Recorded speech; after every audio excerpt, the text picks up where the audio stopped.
When I was small, I remember being angry at the Indigenous alcoholics that I saw on the street. I heard the racism about my family at school, and I was mad at these drunks because they were making our people look bad. Then, when I grew up, a deep anger began to rise up in me towards the people in my family who abused me, primarily my grandmother, who was very angry and violent.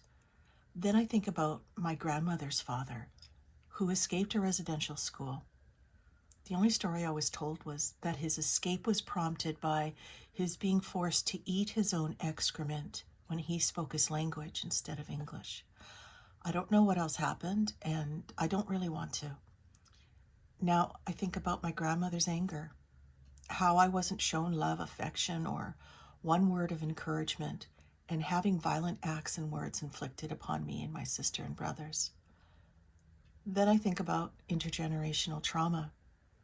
I learned that children blame themselves for abuse, and this shame manifests in very complicated ways in adult life.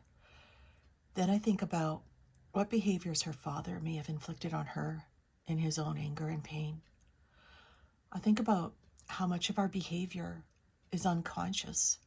I think about how I inflicted anger on others and why this has been so difficult to overcome. I think about how I avoided having children because I was afraid I would be like my grandmother or my mother. It's like being caught in a trap, and the only solution is leaving your family. Well, you may remove yourself physically, but can you ever leave? It took a long time for me to understand my own anger and the nature of intergenerational trauma. This is the work of reconciliation.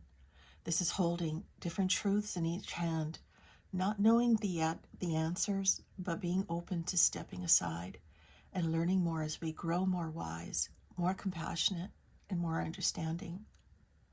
In this work, we will all learn that intergenerational trauma is more common than we even want to know about.